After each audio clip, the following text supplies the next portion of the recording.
Meyxanaçı Ələkbər Yasamallı'nın qadına etdiyi təklif birmənalı qarşılanmadı. Gəlin videoya birlikdə baxaq. Xaricdə necədir?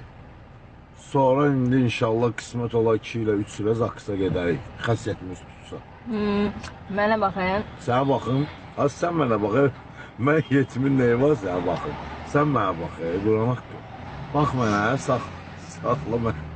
Saxla məni. Əkdə biraz borclarım olar ver inşallah. Nə qədərdir borcun? Hə, çoxdur. Arası 176 min dollar. Yalan. Hə, borcdur, elə bil. Saxla. Bağışlı, Nə yazdı qızlara baxsın? Bağışlı. Qız da öydü o. Vaxtı qız qalar.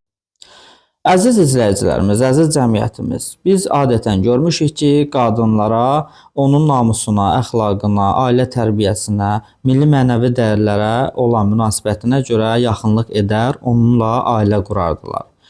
Lakin son zamanlarda bəzi kişilər qadının bu göstəricilərinə yox, gözəlliyinə, geyiminin açıq-saçıqlığına, eləcə də hardan, necə, hansı yolla pul qazanır, qazansın, tək ki pul gətirsin, pulunu yeyim, məni saxlasın fikri ilə yaşayan kişilərin sayı dayanmadan artır. Sizcə buna səbəb nədir? Yoxsa elə müasirlik budurmu? Belə kişilərdən, belə ailələrdən, belə qadınlardan doğulan uşaqların formalaşan cəmiyyətin axırı necə olacaq?